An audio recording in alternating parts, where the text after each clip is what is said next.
Gentlemen, we have been talking lately about being under attack, the spiritual warfare that's going on. I heard a message recently about this very subject, and the speaker said, I found it very interesting. He said, we are fighting a battle on three fronts. The first front that we fight is in our own hearts. We deal with anger, worry, pride, maybe it's lust, whatever it may be.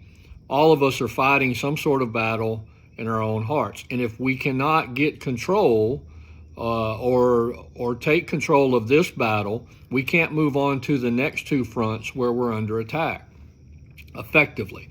The second front is in our homes. Our wives are not the enemy.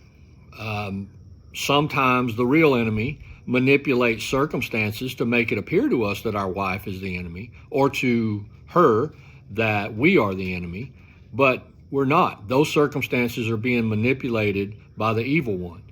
Our children also are not the enemy, though sometimes it may appear by the way they behave that they are.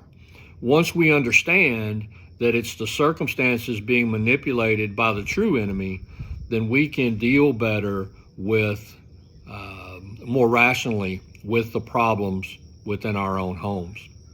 The third front that we battle on is in our community.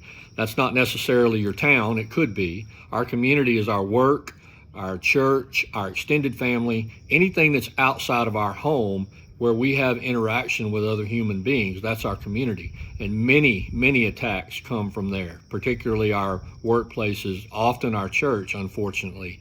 The enemy uses things within that community to attack us. And we have to remember that we have to battle these things one by one, beginning with our hearts. And then once we get control of those things, then in our homes and then in our community to be effective.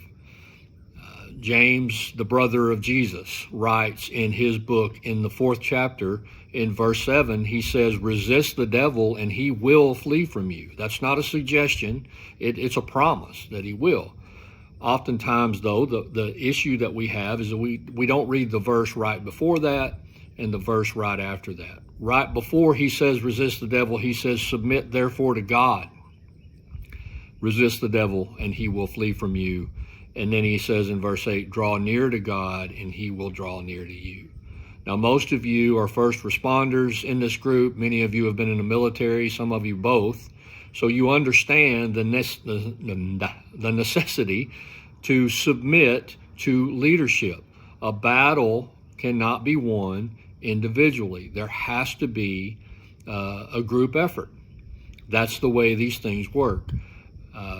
We have to submit ourselves to the Lord and fight the battle his way. And then he tells us if we resist the devil will flee, and we will be victorious in that battle.